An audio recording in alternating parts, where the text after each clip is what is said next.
amid the glittering chandeliers of Haverford a fashion gala turns deadly when designer Celeste Dubois collapses, poisoned by her own champagne. In a world of glamour and ambition, Miss Jane Marple, a sharp-eyed spinster from St. Mary Mead, unravels a web of envy and betrayal. Was it the ambitious model Elise, the resentful assistant Margaret, the venomous critic Lionel, or the rival designer Victor? With a missing glass, a rare poison, and a torn emerald scrap, Miss Marple's quiet wisdom exposes a killer driven by a stolen dream, proving that even in high fashion, human nature hides the darkest secrets. Chapter 1. The glittering stage, the ballroom of Haverford Hall, glowed with an almost unearthly splendor. Its vast ceiling adorned with chandeliers that cast prisms of light across the polished parquet floor. Crimson velvet drapes framed tall windows, and the air buzzed with the chatter of London's high society, their voices mingling with the clink of champagne flutes and the soft strains of a string quartet. The Haverford Fashion Gala, held annually in this stately Georgian pile, was the pinnacle of the season, drawing designers, models, critics, and aristocrats in a dazzling parade of ambition and elegance. To an outsider, it was a world of glamour. To Miss Jane Marple, tucked unobtrusively beside a towering fern in a quiet corner, it was a stage for human nature in all its complexity. Miss Marple had come at the insistence of her niece Clara, a spirited young woman with a fondness for modern excitements. "It'll broaden your horizons, Aunt Jane," Clara had said, her eyes bright with enthusiasm. Miss Marple, in her sensible tweed skirt and a blouse adorned only with a modest pearl brooch, felt like a sparrow among peacocks. Her grey hair was neatly pinned, her posture erect, and her eyes, bright and unyielding, missed nothing. She had agreed to attend not for the fashion, though she appreciated a well-cut dress, but because Clara's stories of the gala's intrigues had piqued her curiosity. "People are the same everywhere, dear," she'd told Clara, "whether in St. Mary Mead or a grand hall like this." The evening's centrepiece was Celeste Dubois, a designer whose meteoric rise had set tongues wagging. Her collection, rumoured to be revolutionary, was to be unveiled tonight. As Celeste entered, the crowd parted, their murmurs softening to a reverent hush. Her emerald gown, a masterpiece of her own design, shimmered with each step, its silk catching the light like a jewel.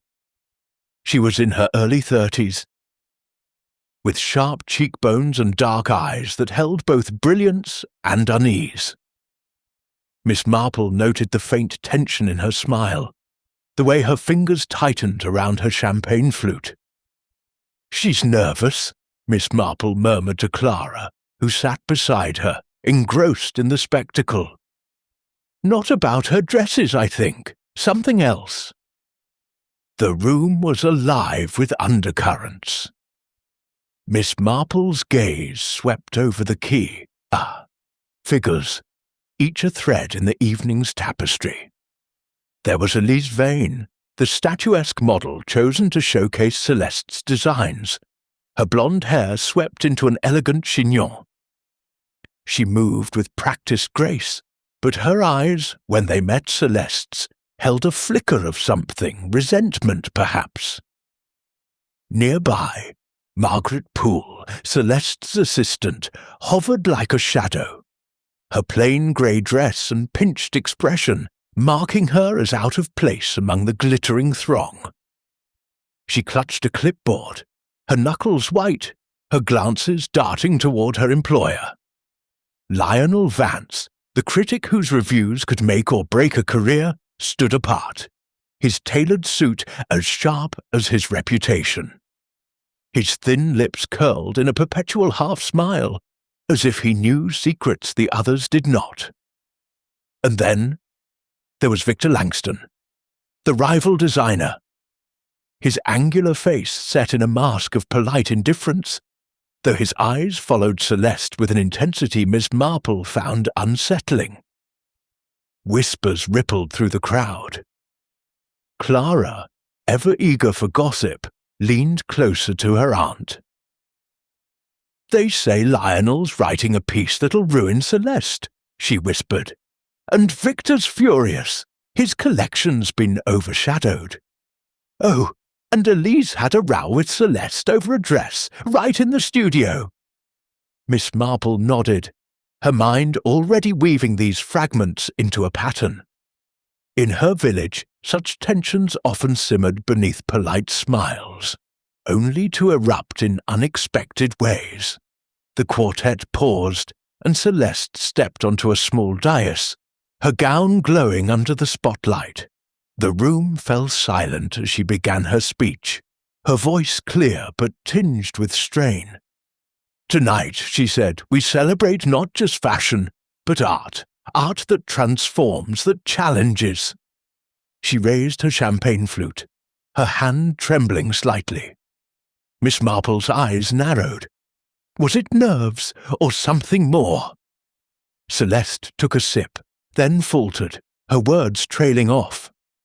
Her free hand clutched her throat, and a gasp escaped her lips. The flute slipped from her fingers, shattering on the floor. She swayed, her eyes wide with panic, and collapsed in a heap of emerald silk. Screams pierced the air. The crowd surged forward, then back, as if unsure whether to help or flee. Clara gripped her aunt's arm. "Aunt Jane, what's happened?" Miss Marple's face was grave, her eyes fixed on Celeste's still form. A doctor, a guest in the crowd, knelt beside her, his fingers seeking a pulse. After a moment, he looked up, his expression grim. "She's gone," he said. "Poison, I'd wager. Her symptoms are unmistakable." The ballroom dissolved into chaos. Guests whispered. Some wept. Others edged toward the exits.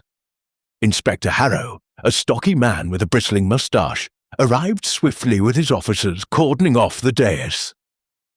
Miss Marple remained seated, her hands folded calmly in her lap. Clara urged her to leave, but Miss Marple shook her head. "No, dear," she said softly. "There's work to be done here. A woman like Celeste doesn't die by accident, not in a place like this." Her eyes, bright and unyielding, scanned the room, already searching for the truth hidden beneath the glitter. Chapter 2. The Shadow of Suspicion. The grand ballroom of Haverford Hall, so recently a stage for opulence and ambition, had transformed into a scene of grim efficiency. The chandeliers still gleamed, but their light now fell on a different spectacle. Police officers moving purposefully among the velvet drapes, their notebooks open, their voices low and urgent. The crimson curtains, which had framed the evening's glamour, now seemed to close in on a tragedy. Celeste Dubois lay where she had fallen, her emerald gown a stark contrast to the polished floor, her face frozen in a rictus of shock. A white sheet, hastily procured, covered her, but it did little to dispel the chill that had settled over the room. Miss Jane Marple sat quietly near her fern, her hands folded in her lap, her eyes missing nothing. Clara, her niece, fidgeted beside her, torn between horror and fascination. Inspector Harrow, a man whose solid frame and bristling moustache suggested a no-nonsense approach, had taken charge with the brisk authority of one accustomed to chaos. His officers had ushered most of the guests into an adjoining salon, their murmurs of protest fading as they were herded away. Only a few remained to the ballroom. The four key figures who had been closest to Celeste Dubois in her final moments. Miss Marple, overlooked as usual by those who mistook her age for inconsequence, watched as Harrow began his initial inquiries. She noted the way his eyes, sharp despite his weary demeanour, assessed each person, searching for the telltale signs of guilt. The suspects, as Miss Marple had already begun to think of them, stood in a loose semicircle near the dais. Elise Vane, the model, was a vision of poised distress, her blonde hair still perfect despite the evening's upheaval. Her hands, however, betrayed her, twisting the edge of her shawl with a nervous energy that belied her calm expression. Margaret Poole, Celeste's assistant, stood slightly apart, her grey dress blending into the shadows. Her face was pale, her eyes red-rimmed, though whether from grief or fear, Miss Marple could not yet determine. Lionel Vance, the critic, leaned against a pillar, his tailored suit immaculate, his thin lips curled in a faint, almost amused smile. Victor Langston, the rival designer, paced a few steps away, his angular features set in a mask of impatience, though his eyes darted toward the covered figure on the floor. Inspector Harrow addressed them with a tone that brooked no nonsense. "Nobody leaves until we've got this sorted," he said, his voice carrying the weight of authority. Miss Dubois was poisoned, that much is clear. The doctors confirmed it. Some sort of fast-acting toxin, likely in her champagne. The glass is missing, which suggests someone took pains to cover their tracks. I want to know where each of you was in the 10 minutes before she collapsed. Miss Marple listened intently, her mind already at work. In her village of St. Mary Mead, she had seen how quickly a single act could unravel the delicate threads of civility. A poisoned apple pie at a church fete, a bitter word overheard in the post office. Such things had taught her that murder was often a matter of opportunity and motive, cloaked in the ordinary. Here, in this glittering world, the stakes were higher, but the principles were the same. She glanced at Clara, who was watching the proceedings with wide eyes. "Pay attention, dear," Miss Marple murmured. "People reveal more than they intend when they're shaken." Elise Vane was the first to speak, her voice steady, but her hands still twisting the shawl. "I was near the dais preparing for the runway," she said. "Celeste wanted me to wear her signature piece, a sapphire gown. I was adjusting it in the dressing area when she started her speech. I didn't touch her champagne." Her eyes flicked to Harrow, then away, as if seeking an escape. Miss Marple noted the defensiveness in her tone, reminiscent of a young woman in her village who had denied stealing from the vicar's poor box, only to blush under scrutiny.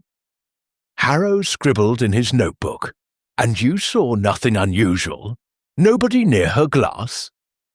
Elise hesitated, her lips parting slightly before she shook her head. "It was crowded. I wasn't paying attention to the table." Miss Marple tilted her head. In St. Mary Mead, such hesitations often hid half-truths, and she wondered what Elise might have seen, or chosen not to see. Margaret Poole was next, her voice barely above a whisper. "I was with Celeste all evening," she said, her hands clutching her clipboard as if it were a lifeline. "I brought her the champagne from the service table, but I didn't pour it. The waiters handled that. I was checking the lighting cues when it happened." Her voice broke, and she dabbed at her eyes with a handkerchief. Miss Marple observed the gesture closely. Grief could be genuine, but she had known a housemaid who wept convincingly while slipping arsenic into her mistress's tea. Margaret's devotion to Celeste was evident, but devotion could curdle into resentment under pressure. Lionel Vance spoke with a drawl that bordered on insolence. "I was circulating, as one does at these affairs," he said, adjusting his cufflinks. "I passed the champagne table earlier, but I had no reason to linger. My business with Celeste was professional. Her work was adequate, but hardly worth killing over." His smile widened, as if he found the idea amusing. Miss Marple's lips pursed slightly. She had met men like Vance in her village, men who wielded their words like weapons, hiding their true feelings behind a veneer of wit. His dismissal of Celeste's talent felt calculated, and she wondered what lay beneath it. Victor Langston stopped pacing long enough to answer, his tone clipped. "I was with my own team, discussing my collection. I didn't go near Celeste's precious champagne. We were competitors, yes, but I don't play dirty." His eyes, dark and intense, met Harrow's with a challenge. Miss Marple noted the tension in his shoulders, the way his fingers flexed, as if itching to act. In St. Mary Mead, a farmer had spoken just as defiantly when accused of sabotaging a rival's crops, only to confess later under the weight of evidence. Victor's ambition was palpable, but was it lethal? Harrow nodded, his expression unreadable. "We'll need statements from everyone, and we're searching for that glass. If anyone knows anything, now's the time to speak." He glanced at the suspects, but none moved. Miss Marple, still seated, felt a familiar stirring, a sense that the truth lay not in what was said, but in what was left unsaid. She turned to Clara, who was watching the suspects with a mixture of awe and unease. "Aunt Jane, how can you stay so calm?" Clara whispered. "It's dreadful. Celeste was so young, so brilliant." Miss Marple patted her niece's hand. "Dreadful, yes, but not incomprehensible. People do terrible things, dear, when they feel cornered. We must watch and listen. The truth always leaves a trace." As the police continued their work, Miss Marple's eyes roamed the ballroom. The champagne table, now cordoned off, had been a focal point of the evening, its crystal flutes gleaming under the lights. A waiter, questioned earlier, had confirmed that Celeste's glass was one of a dozen set out for the head table, filled by a junior server who was now being interviewed. The missing glass suggested deliberation, a killer who knew the poison would be traced. Miss Marple's mind turned to the layout of the room. The dais was central, but a side door led to a service corridor, discreetly hidden behind a curtain. It would have been a simple matter for someone to slip away, glass in hand, during the chaos of Celeste's collapse. She rose, her movements slow but purposeful, and approached Inspector Harrow. "Might I have a word, Inspector?" she asked, her voice mild. Harrow, who had been barking orders to a constable, turned with a hint of impatience. "Miss Marple, is it? This is a police matter, ma'am. Best leave it to us." "Of course," she said, her smile disarming. "But I couldn't help overhearing about the missing glass. In my village, when something goes missing, it's often because someone didn't want it found. That corridor over there," she nodded toward the side door, "might be worth a look. People are careless, you know, even when they think they're clever."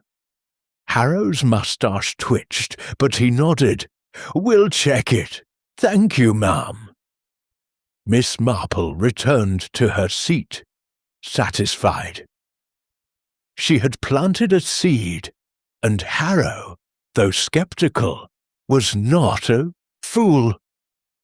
She glanced at the suspects again, noting their positions. Elise had moved closer to Victor, her expression guarded. Margaret was whispering to a waiter, her face anxious.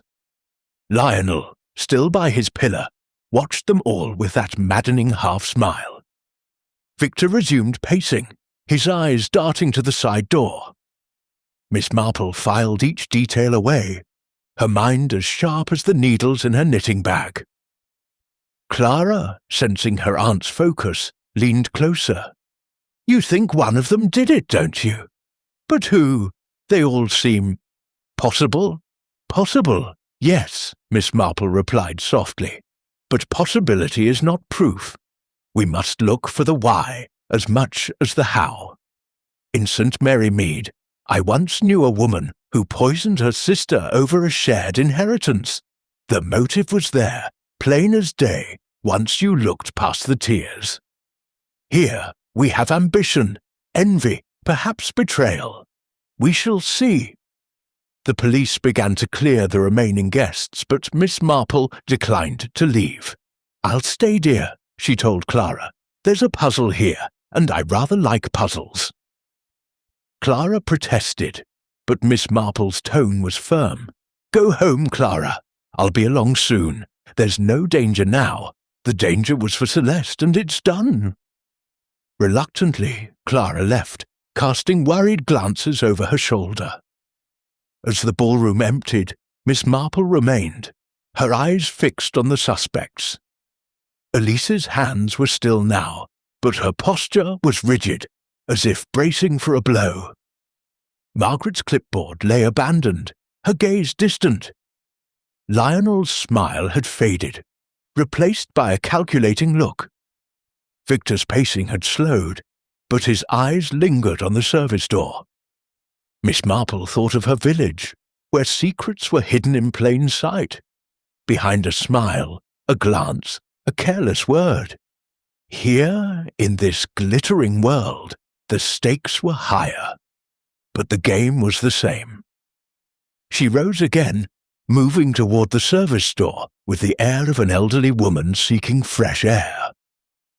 The corridor beyond was narrow, lined with crates and discarded napkins from the evening's preparations. She bent as if to adjust her shoe, and her sharp eyes caught a glint beneath a crate. A shard of crystal, barely visible. She did not touch it, but her lips curved in a faint smile. "Careless," she murmured. "Even the clever ones are careless." Returning to the ballroom, she caught Inspector Harrow's eye. "That corridor, Inspector," she said quietly. "You might find something under the crates. People are so hasty when they're frightened." Harrow nodded, his skepticism giving way to curiosity. Miss Marple returned to her seat, her mind already weaving the threads of suspicion into a pattern. The shadow of guilt hung over them all, but only one had cast it. She would find them, as she always did, by following the traces they could not help but leave. Chapter 3. The Model's Mask. The morning after the gala, Haverford Hall seemed a different place, its grandeur muted by the grey light filtering through tall windows. The ballroom, now empty of guests, echoed with the quiet footsteps of police constables finishing their sweep. Miss Jane Marple, undeterred by the late hour of the previous night, had risen early and taken a taxi to a discreet café near Mayfair, where she had arranged to meet Elise Vane. The model had agreed, albeit reluctantly, to speak with the charming old lady Clara had introduced as her aunt. Miss Marple, in her neat tweed coat and a hat adorned with a single feather, sat at a corner table, a pot of Earl Grey before her. Her appearance was unassuming, but her eyes, bright and piercing, were those of a woman who saw more than most. The café was a fashionable spot, its walls lined with mirrors that reflected the clatter of porcelain and the murmur of well-heeled patrons. Elise arrived precisely on time, a vision in a cream silk robe that draped her statuesque frame like a classical statue. Her blonde hair was loosely pinned, and her makeup, though subtle, accentuated her striking features. Yet, as she slid into the chair opposite Miss Marple, her hands betrayed a nervous energy, fingers toying with the edge of a napkin. "I don't know what I can tell you," she began, her voice smooth but guarded. "It was such a shock, Celeste, collapsing like that." Miss Marple poured tea with a steady hand, her smile gentle. "Of course, my dear, a dreadful thing, but in my village, St. Mary Mead, when something dreadful happens, it's often the small details that matter. You were so close to Celeste last night. Perhaps you saw something, even if it seemed unimportant." Her tone was mild, almost maternal, but her gaze was sharp, noting the way Elise's eyes flickered downward. Elise sipped her tea, her movements deliberate. "I told the inspector everything. I was in the dressing area, fixing that sapphire gown. It was too tight. Celeste insisted on perfection, you know. We had words about it earlier, but I was nowhere near her champagne." Her voice carried a hint of defiance, as if daring contradiction. Miss Marple nodded, recalling a young woman in her village who had protested her innocence in a theft with similar fervour, only to reveal her guilt through a single careless gesture.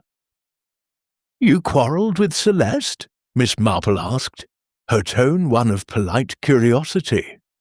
"These artistic temperaments can be so trying. I once knew a painter in St. Mary Mead who fell out with his model over a shade of blue. Such a small thing, but it led to quite a fuss." Elise's lips twitched, almost a smile. "It wasn't serious. Celeste was demanding, but I needed her designs. They made me stand out. Without her, I'd just be another model." She paused, her fingers tightening on the napkin. "Not that I'd hurt her. I mean, why would I? She was my ticket to the top." Her eyes met Miss Marple's briefly, then darted away, as if seeking escape in the mirrored walls. Miss Marple sipped her tea, her mind turning over Elise's words. The model's ambition was clear, but ambition could be a dangerous thing. She thought of a village girl who had schemed to win a local beauty contest, sabotaging a rival's dress with a pair of scissors. "You must have been under such pressure," she said sympathetically. "All those eyes on you, and Celeste's expectations, and that lovely bracelet. Such a fine piece. A gift, perhaps." Elise's hand moved instinctively to the gold bracelet on her wrist, its delicate links studded with tiny sapphires. "Oh, this? Yes, a gift. From an admirer." Her voice faltered, and she covered the bracelet with her other hand, as if shielding it from scrutiny. Miss Marple's eyes narrowed slightly. In St. Mary Mead, such gifts often came with strings attached, and she wondered who Elise's admirer might be, and what they expected in return. They spoke for a while longer, Miss Marple steering the conversation with the skill of one accustomed to drawing out secrets.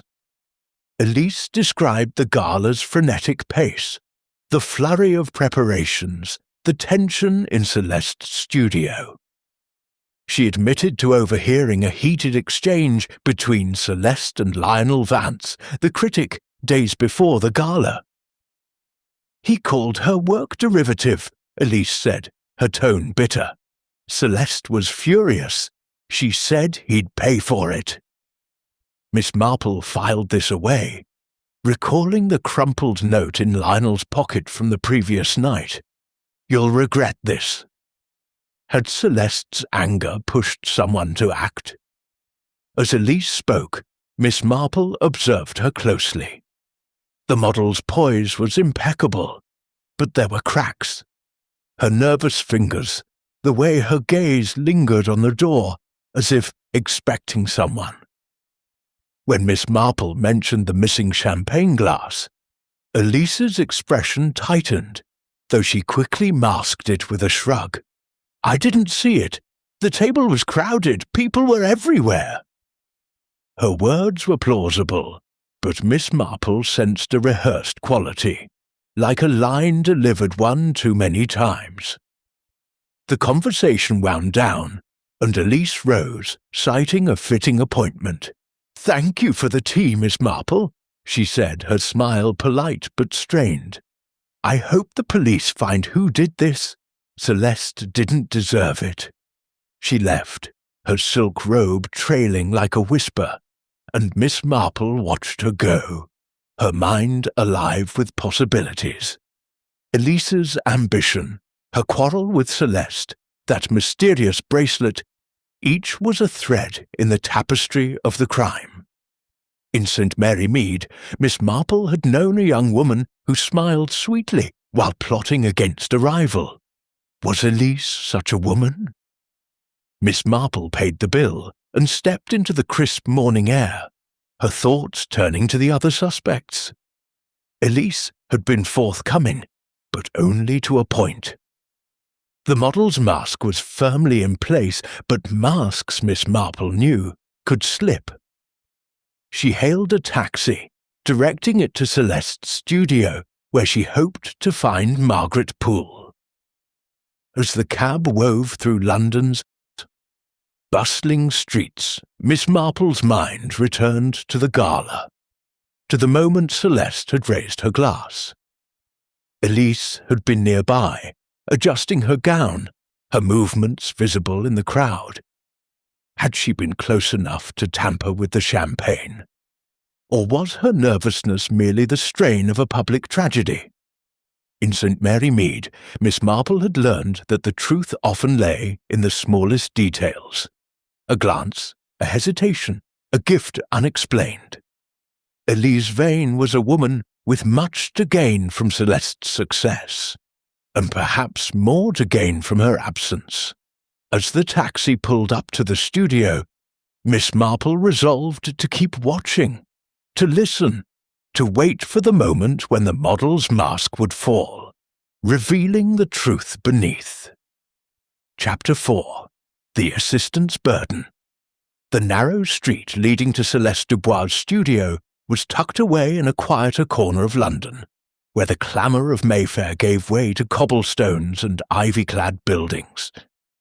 The studio itself was a converted warehouse, its large windows admitting a pale, wintry light that illuminated bolts of fabric and half-finished gowns draped over mannequins. Miss Jane Marple stepped carefully over the threshold, her sensible shoes tapping softly on the polished floor.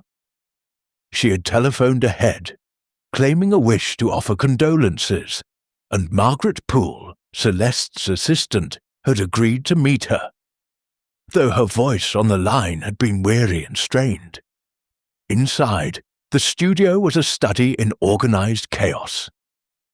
Sketches pinned to corkboards fluttered slightly in the draught, and a sewing machine sat idle, a needle still threaded with scarlet silk. Margaret stood at a work table, sorting through a pile of design notes, her movements mechanical.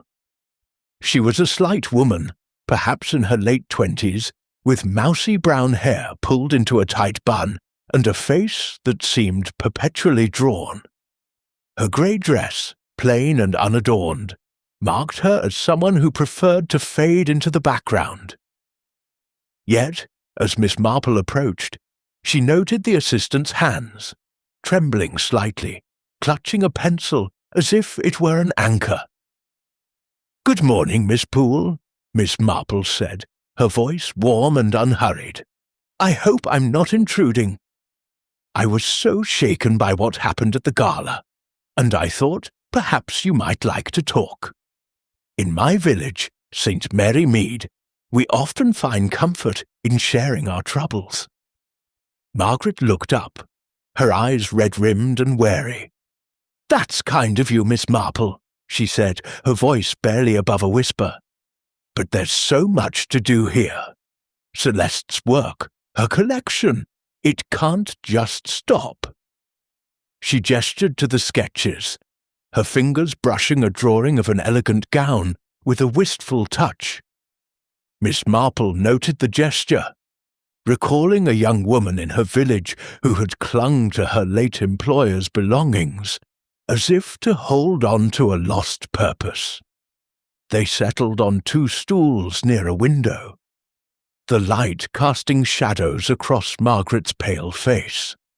Miss Marple produced a small thermos of tea from her handbag, a habit she maintained for such occasions, and poured them each a cup. "You must have been invaluable to Celeste," she said, her tone gentle. "An assistant sees everything, doesn't she? All the little details that make such a difference." Margaret's lips quivered, and she took the cup with a nod. "I tried to be. Celeste was brilliant but demanding. She'd work through the night, changing designs, rewriting schedules. I handled everything, schedules, fabrics, even her correspondence. But it was never enough." Her voice cracked, and she looked away, toward a rack of gowns shimmering in the light. Miss Marple sipped her tea, her eyes kind but searching. She had known a housemaid in St. Mary Mead who spoke of her mistress in much the same way. Devotion laced with exhaustion, a recipe for hidden resentments. "It must have been a great strain," Miss Marple said, her voice soft as a confessor's. "All that responsibility and so little thanks, I imagine.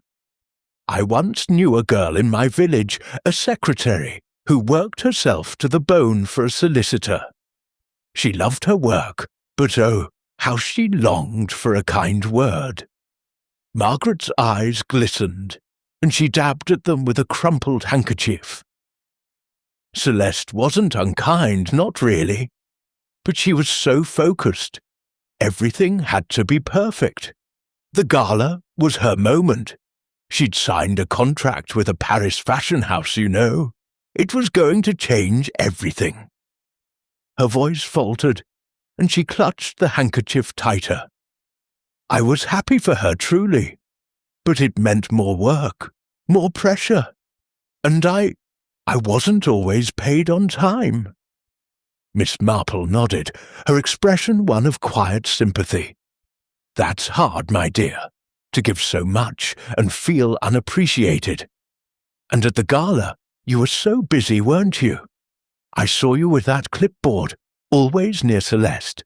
You brought her the champagne, I believe. Margaret's face paled, and her hands stilled. Yes, but I didn't pour it, she said quickly. The waiters did that. I just took it from the service table and handed it to her. It was part of my job, making sure she had everything she needed. Her words tumbled out, and Miss Marple noted the defensive edge, like that of a village shop girl caught with a missing shilling. I'd never hurt her, Margaret added, her voice rising. She was my life's work. Of course, dear, Miss Marple said, patting her hand. No one's suggesting otherwise. But it's curious, isn't it, how that glass vanished? Someone must have taken it, and you were so close to the table. Did you see anyone lingering there, perhaps? Margaret shook her head, her eyes darting to the sketches on the table. It was so crowded. Elise was nearby, fussing with her dress. Mr. Vance passed through, and Mr. Langston was talking to someone near the table earlier. I didn't see anything unusual. Her voice was earnest, but Miss Marple caught a flicker of hesitation, as if Margaret were weighing her words. In St. Mary Mead, such hesitations often meant someone knew more than they wished to say. They spoke for a while longer, Miss Marple guiding the conversation with the ease of long practice. Margaret described the weeks leading up to the gala, the late nights, the endless revisions, the tension in the studio. She mentioned a quarrel between Celeste and Victor Langston, overheard through a closed door. He accused her of stealing his ideas, Margaret said, her voice low. Celeste laughed it off, but it upset her. She said he was jealous, that he'd never match her vision. Miss Marple filed this away, thinking of Victor's intense gaze at the gala, his clenched jaw when Celeste's name was mentioned. As they talked, Miss Marple's eyes wandered the studio, taking in the details. A desk in the corner held a ledger, its pages open to a list of expenses, fabrics, thread, unpaid invoices. She noted a photograph pinned to a corkboard, Celeste and Margaret smiling at a previous show, though Margaret's smile seemed forced. Nearby, a tray held a teapot and cups, one of which had a faint lipstick stain, Celeste's shade, perhaps. Miss Marple's mind turned to the champagne glass, the poison, the opportunity. Margaret had been at the heart of Celeste's world, with access to her every move. But was her devotion genuine, or had it frayed under the weight of unacknowledged toil? Margaret rose to fetch a sketch Celeste had particularly loved, and Miss Marple took the opportunity to glance at the ledger. A quick scan revealed overdue payments to suppliers, and a note in Margaret's neat handwriting, "Ask C about advance." Financial strain, Miss Marple knew, could push even the most loyal to desperate acts. She thought of a village baker who had tampered with a rival's flour over a debt, his hands trembling as Margaret's did now. When Margaret returned, Miss Marple steered the conversation to lighter topics, the beauty of Celeste's designs, the thrill of the gala, before circling back to the fatal night. "You must have been so proud seeing Celeste on that dais," she said, "but it was such a crush of people. I wonder, did you notice anyone acting oddly? Mr. Vance, perhaps? Or Miss Vane?" Margaret hesitated, her fingers twisting the handkerchief. I don't know. Mr. Vance was always so smug, and Elise was annoyed about the gown, but I was too busy to watch them closely." Her eyes flicked to the window, and Miss Marple sensed a reluctance to say more. She pressed gently, mentioning the emerald fabric scrap found in the service corridor, watching Margaret's reaction. The assistant's face remained blank, but her hands stilled, as if the information had struck a chord. "I didn't see anything in the corridor," Margaret said, her voice flat. "I was with Celeste until the end." Her eyes filled again, and Miss Marple patted her hand, murmuring sympathies, but her mind was elsewhere, piecing together the fragments. Margaret's access to the champagne, her financial worries, her quiet resentment, each was a thread in the pattern of suspicion. Yet her grief seemed real, her tears unforced.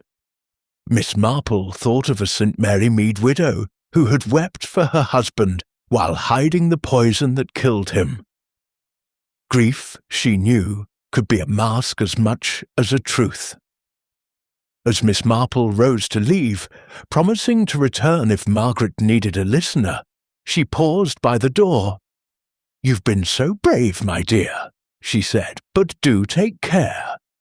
In my village, secrets have a way of coming to light, even when we think they're buried." Margaret's eyes widened slightly, but she nodded, her expression unreadable. Miss Marple stepped into the street, her mind alive with questions. Margaret Poole carried a burden, but was it guilt or merely the weight of a life spent in another's shadow. As she hailed a taxi to her next destination, Miss Marple resolved to unravel that burden, thread by careful thread. Chapter 5. The critic's venom. The late morning air in London carried a damp chill, as Miss Jane Marple made her way to a small, elegant cafe in Soho, where Lionel Vance had agreed to meet her. The choice of venue was his, and it suited him. A place where the clink of espresso cups mingled with the murmur of literary types and artists, all basking in their own self-importance. Miss Marple, in her familiar tweed coat and a hat pinned with a modest brooch, seemed an incongruous figure among the cafe's sleek clientele, but her presence was deliberate, her eyes as sharp as ever. She had telephoned Vance under the guise of seeking his expert opinion on Celeste Dubois' work, a flattery she knew would appeal to his vanity. He had accepted with a condescending air, suggesting 10 minutes of his time would suffice. The cafe's interior was all polished wood and mirrored walls, with small tables arranged to encourage intimate conversation. Lionel Vance was already seated when Miss Marple arrived, his lean frame draped in a tailored charcoal suit that spoke of wealth and taste. His hair, silver at the temples, was impeccably styled, and his thin lips curved in a smile that was more smirk than warmth. He rose briefly as she approached, a gesture of courtesy that felt performative. "Miss Marple, I presume?" he said, his voice smooth but tinged with amusement. "An unexpected pleasure. I don't often entertain village sleuths." Miss Marple smiled, her expression serene. "How kind of you to make time, Mr. Vance. In St. Mary Mead we seldom meet critics of your stature, but we do appreciate a keen mind. I thought you might shed light on poor Miss Dubois's world." She settled into her chair, her hands folded neatly, her demeanour that of a harmless elderly lady.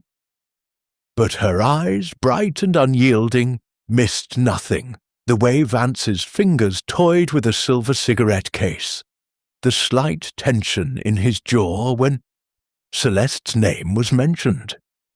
They ordered tea, though Vance opted for a black coffee, which he sipped with an air of distaste, as if nothing quite met his standards. Celeste Dubois, he began, leaning back, was a competent designer, but overhyped. Her work leaned heavily on others, Dior, Chanel, even Langston. My review was merely honest. His tone was dismissive, but Miss Marple noted a defensive edge, as if he anticipated criticism. She thought of a village schoolmaster who had cloaked his spite in intellectual superiority, wounding others with his words while claiming impartiality. "Your review was quite pointed," Miss Marple said mildly, pouring tea with a steady hand. "I read it in the paper. Derivative drivel, I believe you called her collection. It must have stung, especially for someone as ambitious as Celeste. I once knew a writer in my village whose career suffered after a harsh critique. He took it very much to heart." Vance's lips twitched, and he set down his cup. If Celeste took it to heart, that was her failing. My job is to tell the truth, not coddle egos. She had talent, I'll grant, but she was no genius. Her Paris contract was a fluke. Fashion houses are desperate for fresh faces, not fresh ideas.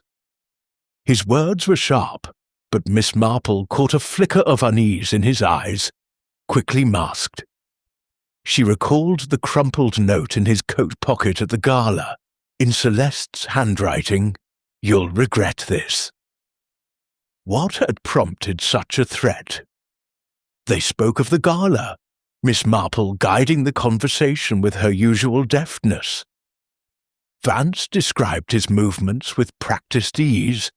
He had mingled with editors and designers, passed the champagne table early in the evening, and stood near the dais during Celeste's speech, observing her predictable theatrics.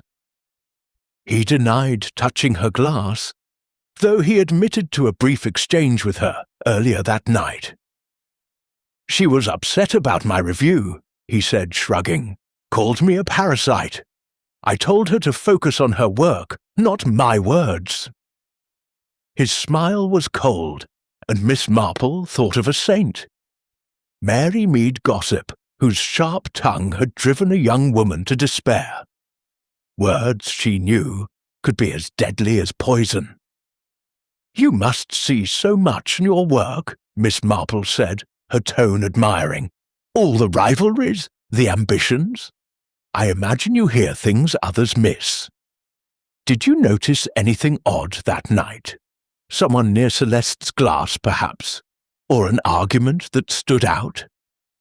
Vance's fingers paused at the cigarette case, and he leaned forward slightly.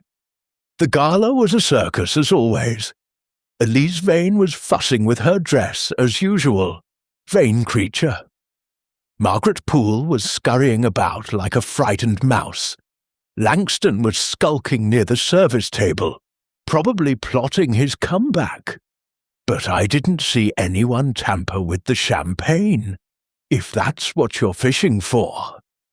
His tone was mocking, but Miss Marple noted the way his eyes lingered on her, assessing her intent. She smiled, unruffled, and sipped her tea. "In St. Mary Mead," she said, "we had a gentleman who wrote for the local paper. He prided himself on his honesty, but he made enemies. One day, someone slipped something into his tea, not fatal, thank goodness, but it taught him to mind his words. I wonder, did Celeste have enemies who might have acted on their anger?" Vance's smile faded, and he leaned back, his fingers tapping the table. "Enemies? She had plenty. Langston despised her success. His own collection was a flop. Elise thought she was above modelling, always scheming for her own line. Even Margaret, loyal as she seemed, had her breaking point. Celeste wasn't easy to work for." He paused, his eyes narrowing. "But poison? That's a bit dramatic, even for this crowd." His casual dismissal felt rehearsed, and Miss Marple wondered what he was hiding. Had his review been more than professional critique? Perhaps a personal vendetta? She shifted the conversation to Celeste's Paris contract, watching his reaction. "It must have been quite a coup," she said. "A fashion house like that, choosing her over others. I suppose it ruffled feathers." Vance's jaw tightened, and he flicked open his cigarette case, though he didn't light one.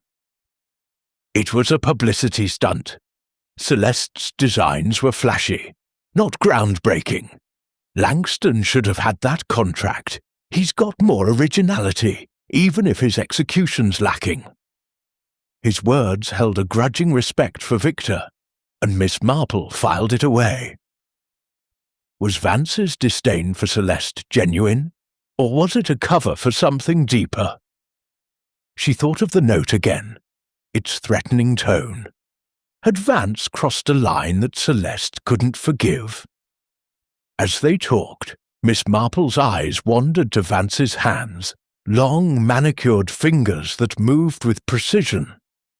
She noticed a faint ink stain on his cuff, barely visible, and recalled the note in his pocket. Had he kept it as a trophy, or a reminder of a confrontation? She mentioned the emerald fabric scrap found in the service corridor, watching his reaction. "Curious, isn't it?" she said. "Someone was in a hurry to leave that corridor, perhaps with the glass." Vance's expression remained impassive, but his fingers stilled on the cigarette case. "I didn't go near that corridor," he said. "I was in the ballroom all night. Ask anyone." His voice was calm, but Miss Marple sensed a guardedness, like that of a village lawyer caught in a lie about his whereabouts. She nodded, letting the moment pass, but her mind was busy. Vance's venomous words had wounded Celeste, but had they driven someone else to act? Or had he taken matters into his own hands? The conversation drew to a close, Vance glancing at his watch with an air of impatience. "I've given you more than 10 minutes, Miss Marple," he said, rising. "I hope it's been enlightening. The police will sort this out, I'm sure." His smile was patronizing, but Miss Marple met it with her own, serene and unyielding. "Thank you, Mr. Vance," she said. "You've been most helpful. In my village, we often find that the sharpest tongues hide the deepest secrets. I do hope you'll be careful." Her words were gentle, but they carried a weight that made Vance pause, his eyes narrowing briefly before he turned away. As he left, Miss Marple lingered over her tea, her mind sifting through the encounter. Vance's arrogance was a shield, but shields could crack. His review, his presence near the champagne table, the note in his pocket, each was a piece of the puzzle. In St. Mary Mead, she had known a man who used his wit to mask his malice, wounding others until one struck back. Was Vance such a man, or was he merely a bystander in a darker game? She rose, her steps light despite the weight of her thoughts, and hailed a taxi to her next destination. The critic's venom had left its mark, but Miss Marple was determined to trace it to its source. Chapter 6. The Rival's Ambition. The taxi wound through London's bustling streets, carrying Miss Jane Marple to a sleek modern building in Shoreditch, where Victor Langston's studio occupied the top floor. Unlike Celeste Dubois' warehouse-turned-atelier, Victor's workspace was a monument to contemporary design. Glass walls, steel fixtures, and a stark minimalism that felt almost clinical. Miss Marple, in her familiar tweed and unassuming hat, stepped out of the cab with the air of an elderly aunt visiting a distant nephew. She had arranged the meeting through a mutual acquaintance, claiming an interest in modern fashion for her niece Clara's sake. Victor had agreed, though his tone on the phone had been curt, as if time were a commodity he grudged to spare. The studio's lift opened directly into a vast open space flooded with light from floor-to-ceiling windows.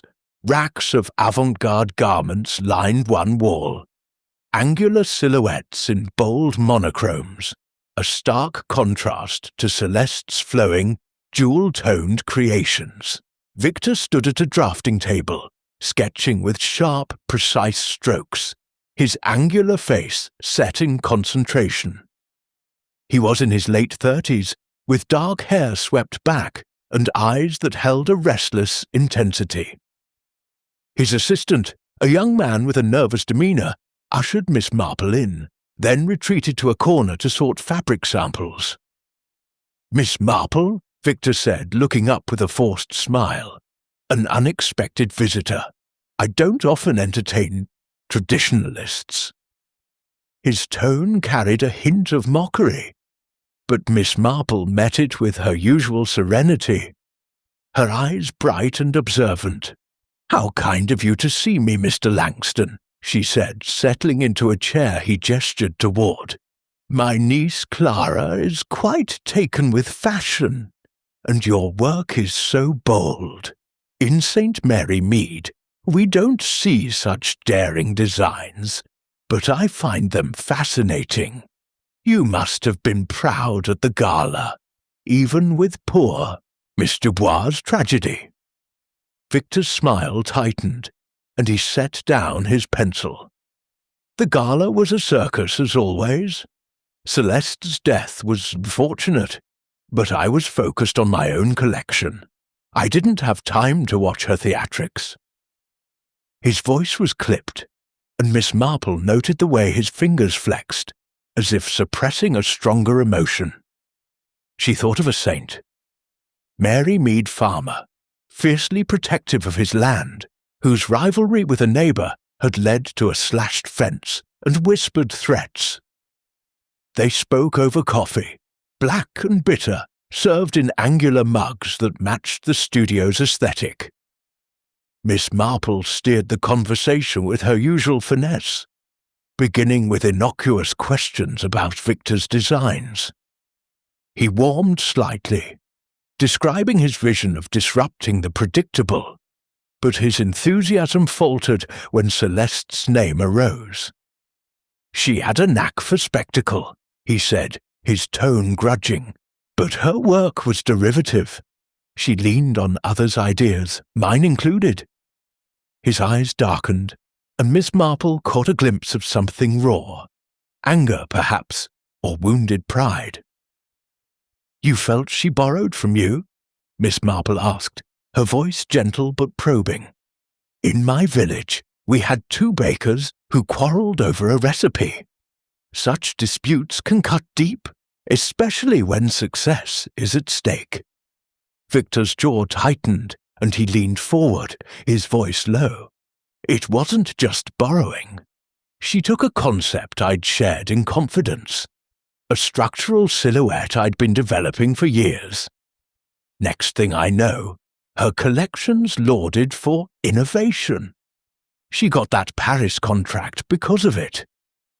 He paused, his fingers gripping the mug. "I confronted her, but she laughed it off, said I was paranoid."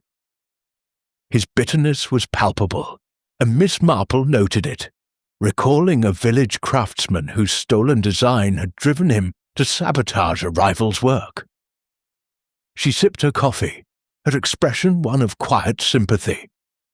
"It must have been galling, seeing her celebrated. And at the gala, you were so close to the stage. Did you see anything unusual? Someone near her champagne, perhaps?" Victor's eyes flicked to hers, then away. "I was with my team discussing our show. I passed the service table earlier, but I didn't linger. Too busy trying to salvage my night after Celeste's spectacle."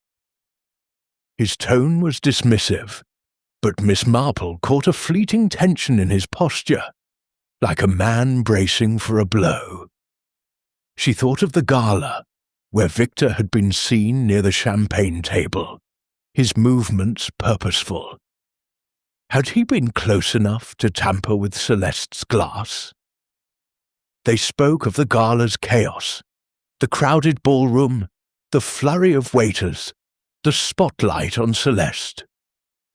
Victor admitted to a brief exchange with her earlier that evening, when he'd congratulated her with forced civility. She was smug, he said, talked about Paris like it was her birthright. Miss Marple nodded, her mind turning to the emerald fabric scrap found in the service corridor. Victor's jacket that night had been dark, not green, but she wondered if he'd worn something else. A scarf, perhaps, or a pocket square, caught in his haste. As they talked, Miss Marple's eyes wandered the studio. A sketch on Victor's table caught her attention. A gown with a geometric cut, eerily similar to Celeste's signature style. She commented on it lightly, noting his quick movement to cover it with another sheet. "Just an idea," he said, his voice curt, "not ready for prying eyes." Miss Marple smiled, but her mind was busy. In St. Mary Mead, a painter had once hidden a stolen sketch under a cloth, only to betray himself with his haste. Was Victor hiding a similar theft, or something darker? She mentioned the Paris contract, watching his reaction. It must have been a blow, losing that opportunity. I understand it was quite the prize. Victor's face hardened, and he set down his mug with a clink. It was a theft, plain and simple. Celeste charmed her way into it using my ideas. I'd have outshone her in time. My work's bolder, riskier. She played it safe." His words carried a mix of pride and resentment, and Miss Marple noted the intensity in his eyes. Ambition, she knew, could drive a man to extremes. In her village, a shopkeeper had once sabotaged a rival's goods to secure a contract, his envy cloaked in righteous indignation. Changing tack, Miss Marple asked about the other suspects. "You must know them well. Miss Vane, Miss Poole, Mr. Vance. Did you notice anything odd about them that night?" Victor leaned back, his expression guarded. "Elise is all ambition. She'd step over anyone to get her own line. Margaret's a doormat, but even doormats snap. Vance, he's a snake, always stirring trouble with that pen of his. He had it in for Celeste, but I don't know why." His voice was casual, but Miss Marple sensed a calculated deflection, as if he were casting suspicion elsewhere. She thought of the note in Vance's pocket, "You'll regret this," and wondered if Victor knew of it, or had his own reasons to fear Celeste's wrath. As the conversation wound down, Miss Marple mentioned the service corridor, her tone light. "The police found a bit of fabric there, you know. Emerald, like Celeste's gown, but perhaps not hers. Curious, isn't it, how things get left behind in a panic?" Victor's hand paused on his pencil, and his eyes met hers for a moment, unreadable. "I wouldn't know," he said. "I stayed in the ballroom. Too many eyes to slip away unnoticed." His words were smooth, but Miss Marple caught a flicker of unease, quickly masked. She smiled, thanking him for his time, and rose to leave. As she reached the lift, she glanced back, noting Victor's assistant watching her with a nervous frown. Had he overheard something or seen something at the gala? Outside, the Shoreditch air was sharp, and Miss Marple pulled her coat tighter, her mind sifting through the encounter. Victor Langston's ambition was a fire that burned bright, but fires could consume. His rivalry with Celeste, his proximity to the champagne, the hidden sketch, each was a thread in the web of suspicion.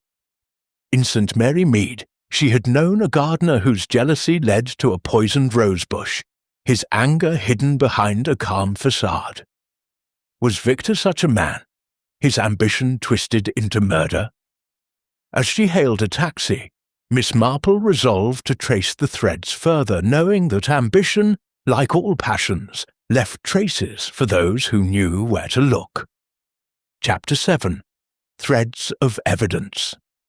The afternoon light cast long shadows across the quiet streets of London, as Miss Jane Marple sat in her niece Clara's cosy flat, a cup of tea cooling on the table before her. The events of the Haverford Fashion Gala, now 2 days past, lingered in her mind like an unfinished tapestry. Each thread, suspect, motive, opportunity, waiting to be woven into a coherent pattern. Clara, bustling about with a tray of biscuits, was full of questions, her eyes bright with the thrill of the mystery. "Aunt Jane, you've spoken to them all now," she said, settling into a chair. "Surely you have some idea who did it?" Miss Marple smiled, her knitting needles clicking softly in her lap. "Ideas, dear, are like stitches. One must be careful not to drop them before they're secure. In St. Mary Mead, I once solved a theft by noticing a single loose thread on a coat. Here, we have many threads, but they're tangled yet." Her voice was calm, but her mind was sharp, piecing together the fragments she had gathered from Elise Vane, Margaret Poole, Lionel Vance, and Victor Langston. The morning had brought a new development. Inspector Harrow, perhaps warming to Miss Marple's unassuming persistence, had telephoned to share a crucial detail. The poison that killed Celeste Dubois was a rare alkaloid, fast-acting and odourless, likely administered through her champagne. Its rarity suggested a killer with knowledge and access, narrowing the field but deepening the mystery. The champagne glass remained missing, though the shard Miss Marple had spotted in the service corridor had been recovered. A delicate crystal fragment etched with the Gala's crest. Harrow had also mentioned a waiter's statement. In the moments before Celeste's speech, Margaret had been seen adjusting the tray of flutes. Elise had been nearby adjusting her gown. Lionel had passed through with a nod to a server, and Victor had lingered near the table, speaking to a guest. Each had been close enough to act, but none had been seen with the glass. Miss Marple set her knitting aside and rose, her movements deliberate. "Clara, dear, I think a visit to Haverford Hall is in order. The police have had their turn, but places have a way of speaking if one listens." Clara, eager for adventure, agreed to accompany her, and soon they were in a taxi, heading toward the grand venue where Celeste had met her end. The hall was quieter now, its ballroom stripped of its gala finery. The chandeliers hung dim, and the crimson drapes were drawn back, revealing the stark reality of a crime scene. A lone constable stood guard, but he recognized Miss Marple from her earlier presence and allowed her to enter, albeit with a skeptical glance. "Just looking about, officer," she said, her voice mild. "An old lady's curiosity, nothing more." The constable nodded, returning to his post, and Miss Marple began her exploration, Clara trailing behind. The dais where Celeste had collapsed was cordoned off, but Miss Marple's eyes were drawn to the service table, now bare, where the champagne flutes had been arranged. She paced its perimeter, noting its position, central, yet partially obscured by a pillar, offering a moment's privacy for a swift hand. The killer needed only seconds, she murmured to Clara. A practiced hand could slip something into a glass unnoticed, especially in the Gala's bustle. Clara shivered, her imagination caught by the image. Miss Marple's gaze shifted to the side door, leading to the service corridor, its curtains slightly askew.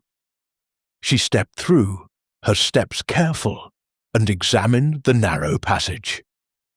The crate where she had found the crystal shard was gone, taken for evidence, but she crouched to inspect the floor, her eyes catching a faint smudge of dust, disturbed by hurried footsteps. "Someone left in a hurry," she said, straightening. "And look, Clara, here, caught on a nail." She pointed to a tiny scrap of fabric, emerald green, snagged on a splintered crate. It was not unlike the one she had mentioned to the suspects, but this was new, its edges frayed as if torn in haste. Clara gasped. "It's like Celeste's gown. Could it be hers?" Miss Marple's lips pursed. "Perhaps, dear, but Celeste was on the dais, not here. This suggests someone else. Someone who moved quickly, perhaps with the glass." She tucked the scrap into a handkerchief, intending to pass it to Inspector Harrow. In St. Mary Mead, a torn hem had once betrayed a thief who claimed to have been elsewhere. Here, this scrap might point to a killer.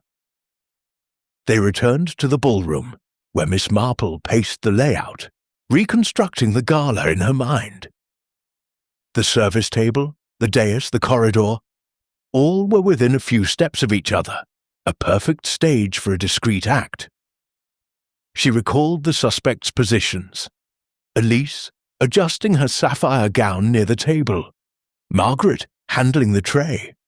Lionel passing through with his smug smile, Victor lingering with a guest.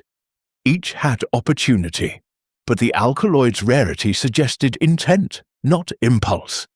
Who among them had the knowledge, the means, and the motive?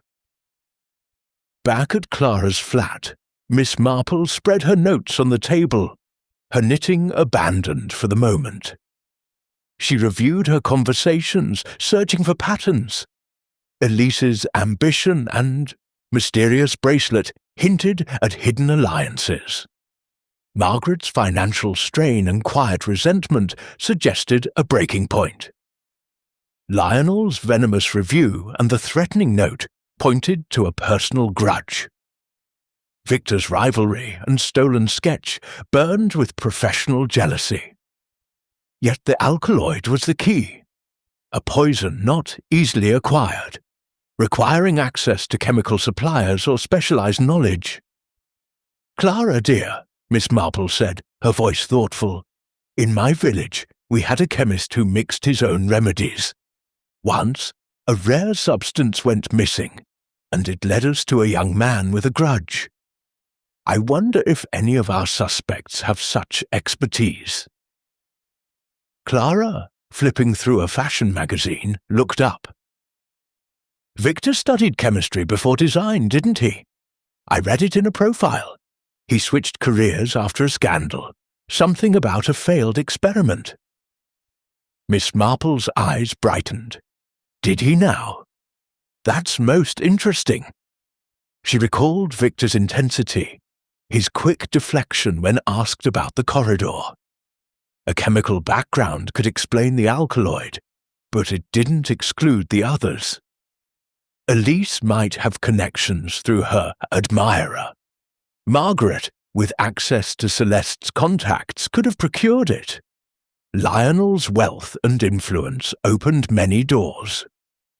The threads were multiplying, but Miss Marple felt the pattern emerging. She telephoned Inspector Harrow, sharing the emerald scrap's discovery, without mentioning her suspicions. "It was caught on a crate, Inspector," she said. "It may be nothing, but in St. Mary Mead we found a murderer by a torn cuff. Small things matter." Harrow grunted, promising to send it for analysis, and Miss Marple hung up, satisfied. The police would follow their methods, but she would follow hers, trusting the human heart to betray its secrets. As evening fell, Clara lit the fire, and Miss Marple resumed her knitting, her needles clicking rhythmically. "The gala was a stage, Clara," she said. "Each player had a role, but one played a darker part. In my village, motives are simple: greed, love, revenge. Here, they're dressed in silk, but they're no different." She paused, her eyes distant. The emerald scrap, the alkaloid, the missing glass. Each was a thread, leading to a truth she was beginning to glimpse. Tomorrow, she would pull those threads tighter, knowing that even the cleverest killer left traces for those who knew where to look. Chapter 8. The Tangled Web. The soft glow of lamplight filled the drawing room of Haverford Hall, where Miss Jane Marple sat among a small gathering of sombre figures. 3 days had passed since Celeste Dubois' tragic collapse, and the hall, once a beacon of glamour, now bore the weight of mourning.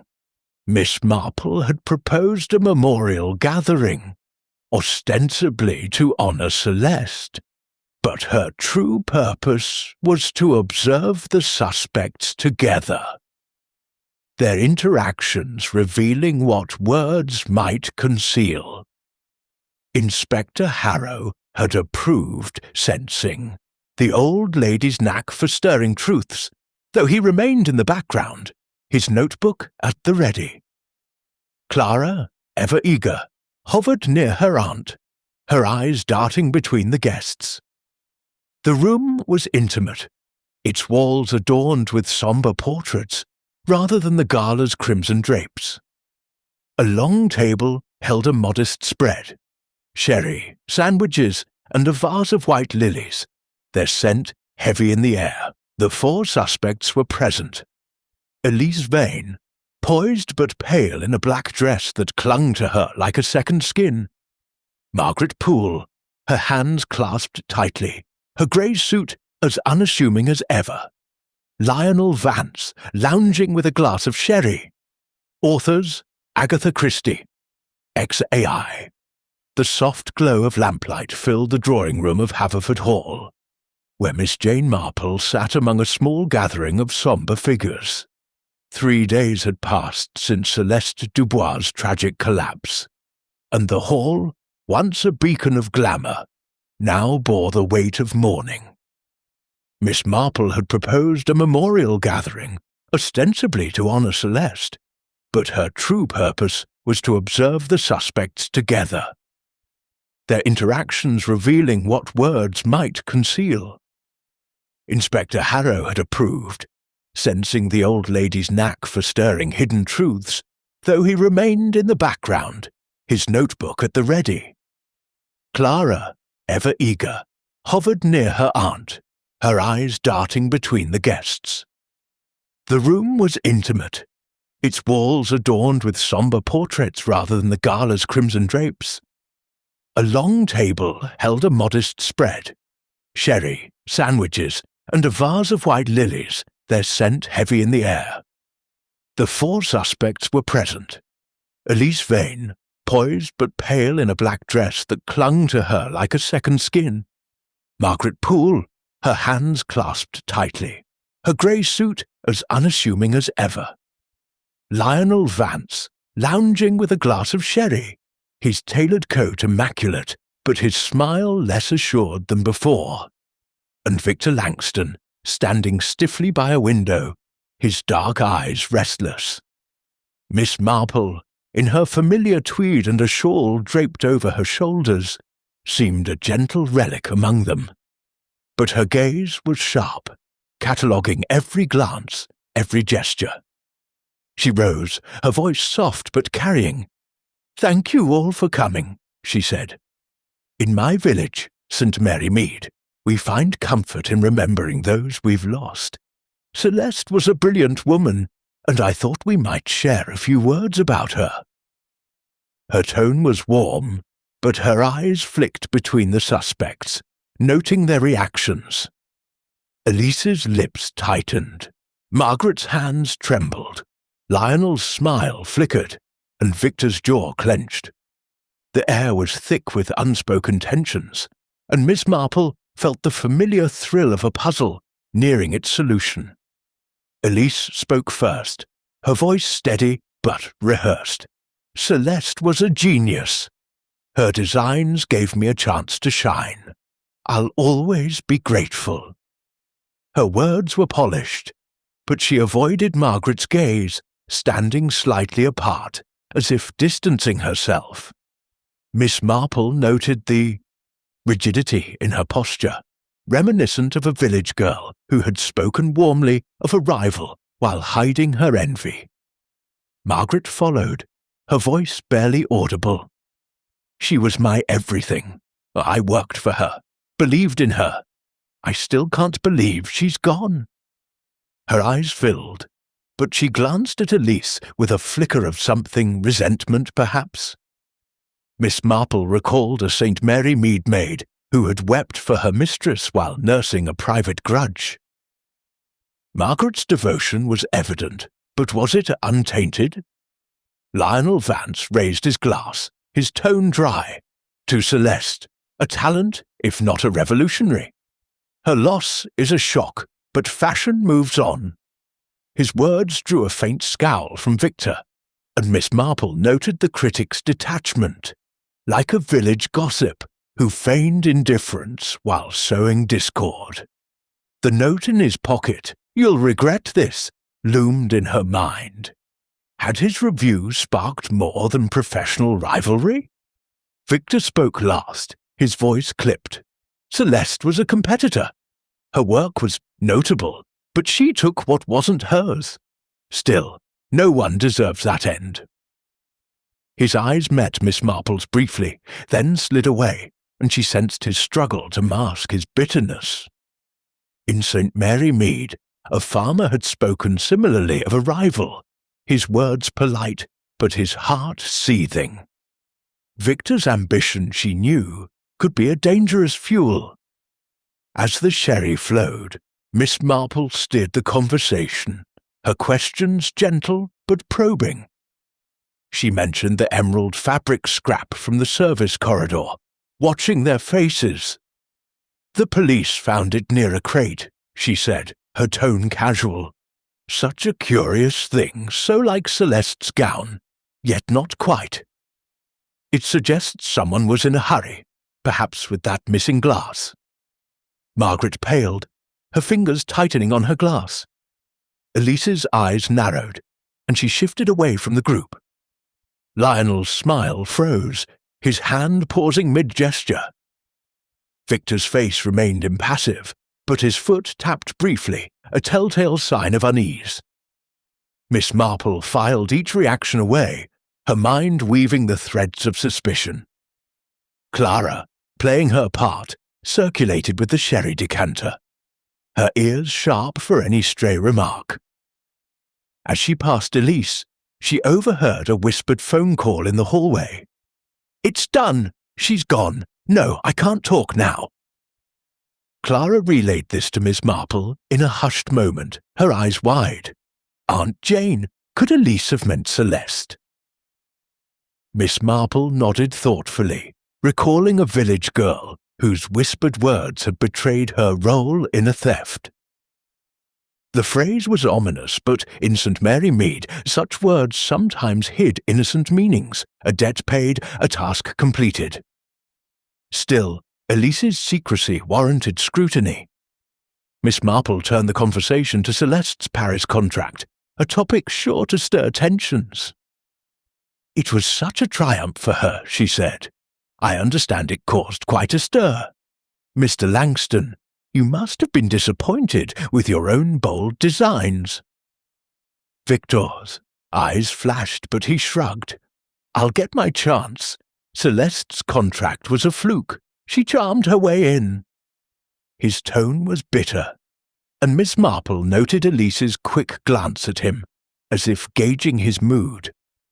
Lionel chimed in, his voice laced with mockery. "Charm, yes, but little substance. My review was honest. Her work was overhyped. Langston's got more edge if he'd stop sulking." Victor's hand clenched, and Miss Marple saw a spark of animosity pass between them, like two village rivals trading barbs at a market. Margaret, silent until now, spoke up, her voice trembling. "Celeste deserved that contract. She worked so hard. You wouldn't understand, Mr. Vance." Her defiance was unexpected, and Miss Marple wondered if it stemmed from loyalty or guilt.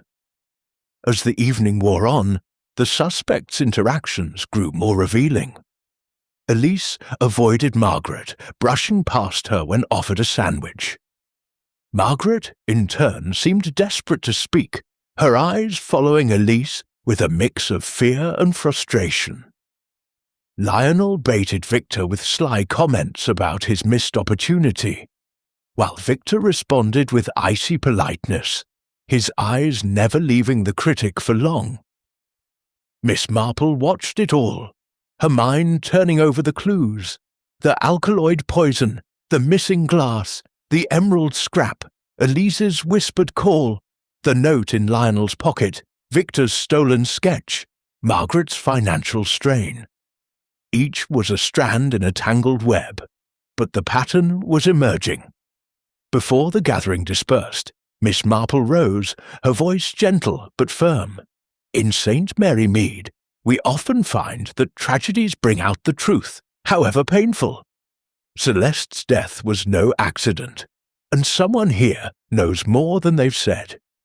Small things, a word, a glance, have a way of unraveling secrets." Her eyes swept the room, and she saw Elise stiffen, Margaret's hands tremble, Lionel's smile falter, and Victor turned to the window, his back rigid. The air was heavy with unease, and Miss Marple knew she had stirred the web, setting its threads quivering. As the suspects left, Inspector Harrow approached, his moustache twitching. "You've got them rattled, Miss Marple," he said. "That fabric scrap you found, it's not from Celeste's gown. The weave's different, more like a jacket or scarf. We're testing it for traces of the poison." Miss Marple nodded, her mind racing. The scrap pointed to someone else in the corridor, someone who had fled with the glass. But who?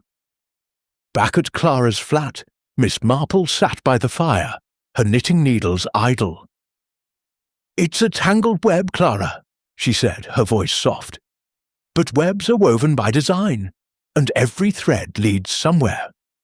In my village, a single lie unravelled a murder. Here, we're close, so close." Clara curled up with a cup of cocoa, shivered. "You make it sound so simple, Aunt Jane, but it's so sinister." Miss Marple smiled, her eyes distant. "Sinister, yes, but human. Envy, ambition, betrayal.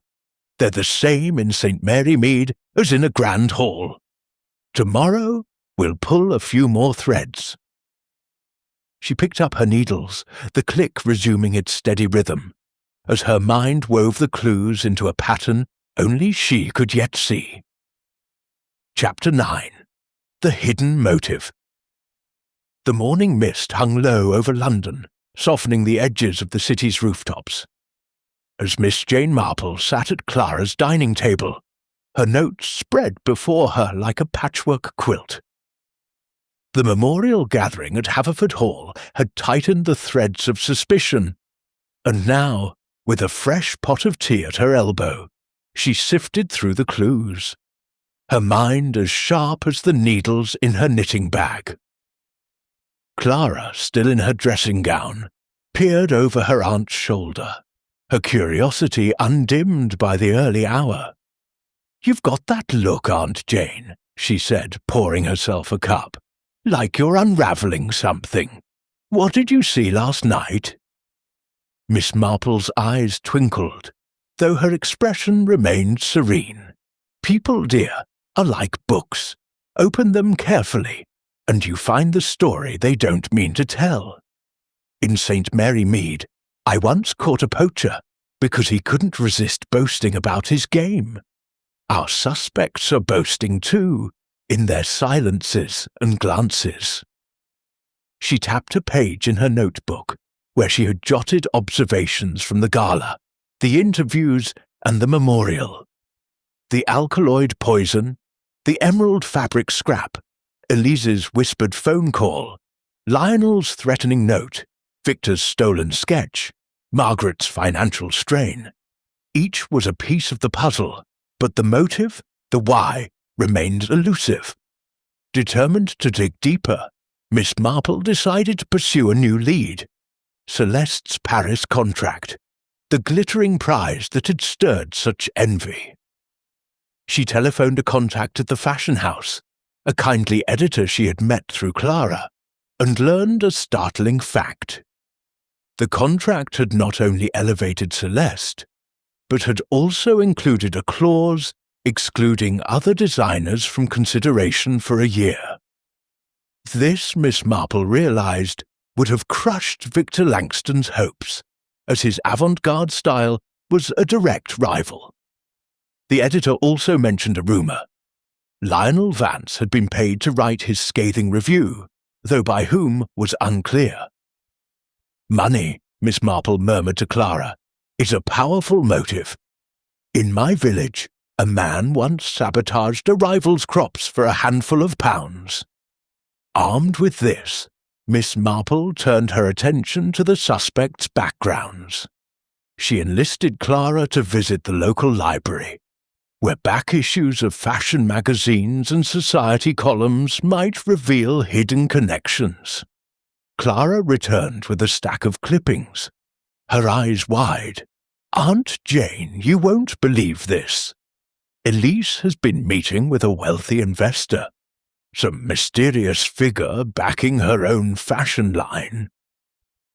And Margaret. She's in debt, terribly so. There's a court notice about unpaid loans. Miss Marple nodded, her mind turning to a saint, Mary Mead, shopkeeper whose debts had driven her to steal from a neighbour's till. Financial desperation, like ambition, could push a person to extremes. Miss Marple decided to revisit Celeste's studio, hoping to uncover more about Margaret's situation. She arrived to find the assistant alone, surrounded by half-packed boxes, her face drawn with exhaustion. "Miss Marple," Margaret said, startled, "I didn't expect you again." Her hands fumbled with a tape dispenser, and Miss Marple noted a stack of unpaid bills peeking from a drawer, confirming Clara's findings. "I thought you might need a friendly ear," Miss Marple said, settling onto a stool with her thermos of tea. "It's hard, carrying on after such a loss. And with all this work, those bills must be a worry." Her tone was sympathetic, but her eyes were keen, watching Margaret's reaction. Margaret's shoulders slumped, and she sank onto a chair. "It's been awful," she admitted. "Celeste promised to pay me properly once the Paris deal came through, but it was always later. I've got creditors calling, and now I don't know what I'll do." Her voice broke, and Miss Marple patted her hand, recalling a village seamstress who had wept over debts while hiding a darker secret. "Did you ever think of leaving?" she asked gently. "It must have been tempting, with so much strain."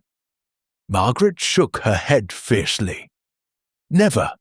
Celeste was my chance to be part of something great. I'd have done anything for her." Her eyes flicked to the bills, then away, and Miss Marple sensed a truth half-spoken. Had Margaret's loyalty been tested beyond breaking? The assistant's access to Celeste's champagne, her presence at the service table, both pointed to opportunity, but the alkaloid required knowledge she might not possess. Still, desperation could forge unlikely paths. Leaving the studio, Miss Marple turned her thoughts to Elise's investor. She asked Clara to make discreet inquiries through her fashion contacts, and by afternoon, Clara reported a name. A reclusive financier known for backing risky ventures. "He's been seen with Elise at private dinners," Clara whispered, as if the walls might hear. "And get this, he was at the Gala, in the VIP section." Miss Marple's mind raced. Elise's whispered call, "It's done, she's gone," took on new weight. Had her investor pushed her to eliminate Celeste, clearing the way for her own line? In St. Mary Mead, a young woman had once acted on a lover's urging, her motives cloaked in devotion. Elise's bracelet, a gift from an admirer, now seemed a link to this shadowy figure. Next, Miss Marple considered Lionel Vance. The rumour of a paid review suggested a deeper motive, perhaps tied to the Paris contract. She visited a colleague of Vance's, a gossip columnist with a penchant for indiscretion, and learned that Lionel had been struggling financially despite his polished facade. A bribe to discredit Celeste could have eased his burdens, but who had paid him? Victor, with his thwarted ambitions, or Elise's investor, protecting her interests? Miss Marple thought of a village lawyer who had taken bribes to sway a council vote, his charm masking his greed. Lionel's smug demeanour at the memorial, his quick deflections, hinted at a man with secrets to guard. As evening fell, Miss Marple sat by Clara's fire, her knitting needles still, her mind weaving the new threads. The Paris contract had been a lightning rod, sparking envy and desperation. Elise's investor suggested a calculated move to clear her path. Margaret's debts pointed to a breaking point, her loyalty strained by need. Lionel's bribe hinted at a hidden hand, perhaps manipulating the critic's pen. Victor's rivalry, fueled by a stolen sketch and a lost contract, burned hottest of all. Yet the alkaloid poison remained the key, a rare substance requiring expertise or connections. Victor's chemical background was damning, but Elise's investor, Margaret's access, and Lionel's influence could not be dismissed. Clara, curled up with a novel, looked up. "Aunt Jane, it's like a spider's web. Everyone's caught in it. How do you choose which thread to follow?" Miss Marple smiled, her eyes distant. "In St. Mary Mead, dear, I once found a thief by following the thread that tugged hardest. Here, the contract pulls them all: envy, greed, ambition. But the poison is the knot that ties them. We must find who knew how to tie it." She picked up her needles, the click resuming its rhythm, as her mind traced the hidden motive, knowing it lay just beneath the surface, waiting for her to pluck it free. Chapter 10. The trap is set. The pale light of a London afternoon filtered through the tall windows of Haverford Hall, casting a sombre glow over the ballroom where Celeste Dubois had met her end. Miss Jane Marple stood near the dais, her tweed coat neatly buttoned, her eyes scanning the now familiar space with the quiet intensity of a gardener inspecting her roses for blight. The hall was nearly empty, save for a few police constables tidying up evidence markers and Inspector Harrow, who stood by the service table, his moustache twitching with impatience. Miss Marple had proposed a reconstruction of the gala's final moments. A bold move to stir the suspects into revealing more than they intended.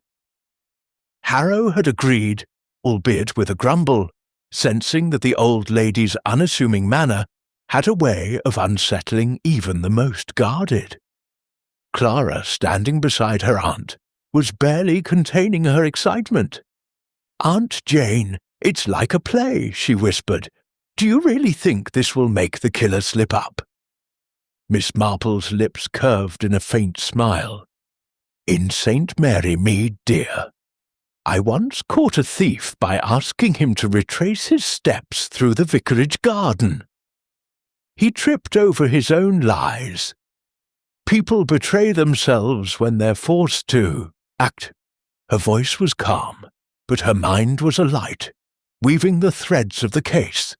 The alkaloid poison, the emerald fabric scrap, Elise's whispered call, Lionel's threatening note, Margaret's debts, Victor's stolen sketch, into a net she hoped to tighten.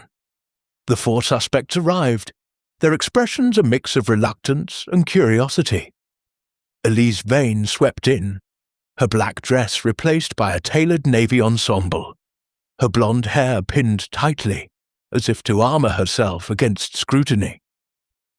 Margaret Poole followed, her grey suit rumpled, her hands clutching a worn satchel, her eyes darting nervously.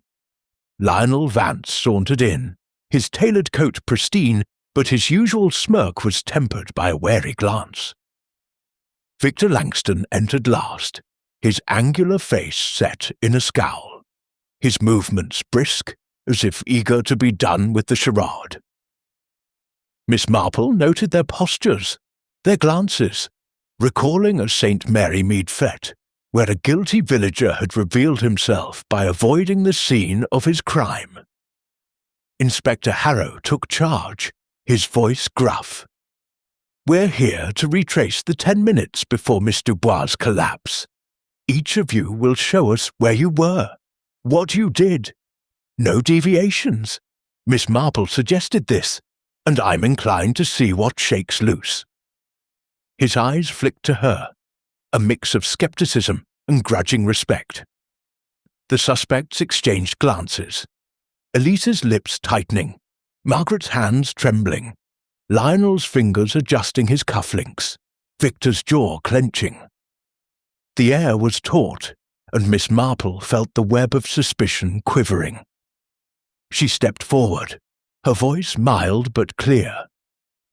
"In my village, we often find that retracing a moment brings clarity. Let's begin with Miss Vane.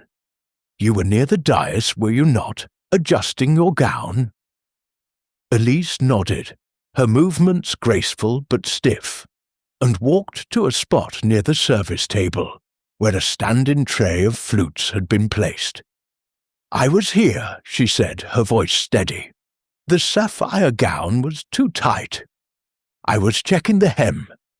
She bent slightly, mimicking the action, but her eyes flicked to the tray, and Miss Marple noted a hesitation, as if she were measuring her distance from the champagne.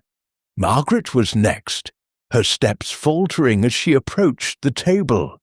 "I was here," she said, her voice barely audible. I took Celeste's glass from the tray and handed it to her. She reached for a flute, her hand shaking, and nearly knocked it over. Miss Marple watched closely, recalling a village maid who had fumbled a teacup when asked to reenact serving her mistress. Margaret's nerves were palpable, but was it guilt, or merely the strain of reliving the moment? Lionel Vance moved with his usual nonchalance, crossing the ballroom to stand near a pillar.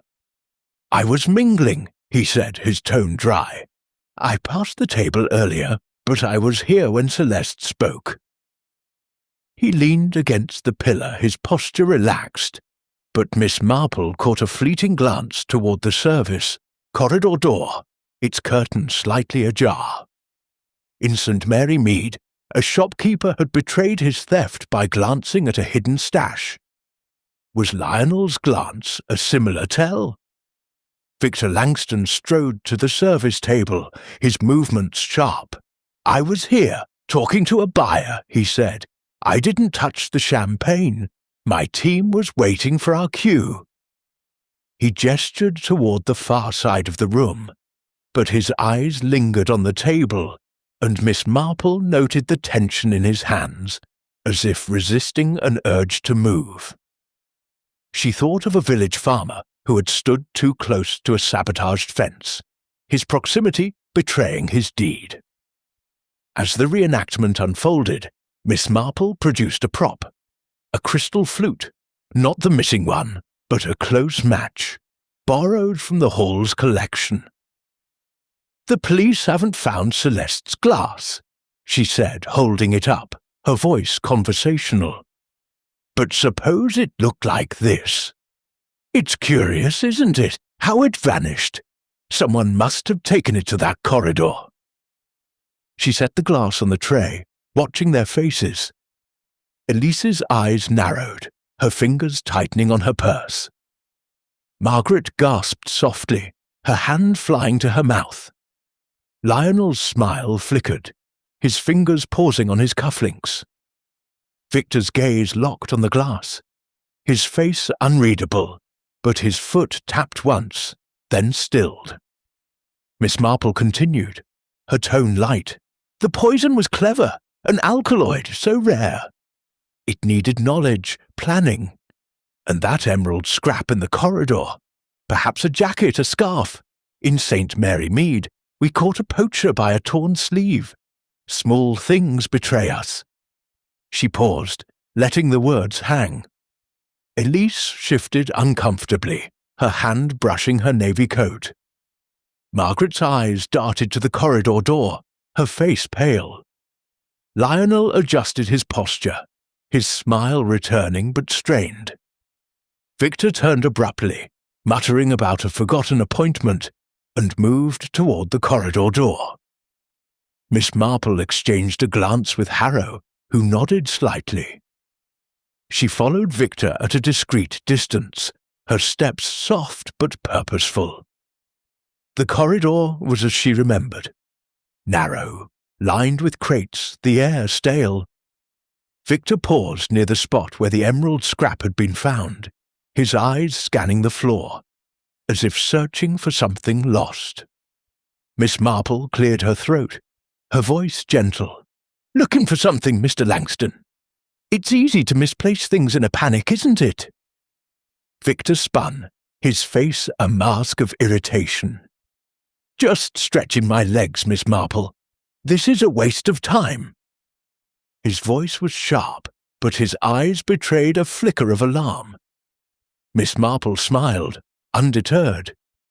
"In my village, a man once searched a barn for a tool he'd hidden after a theft. He didn't find it, but his searching told us everything."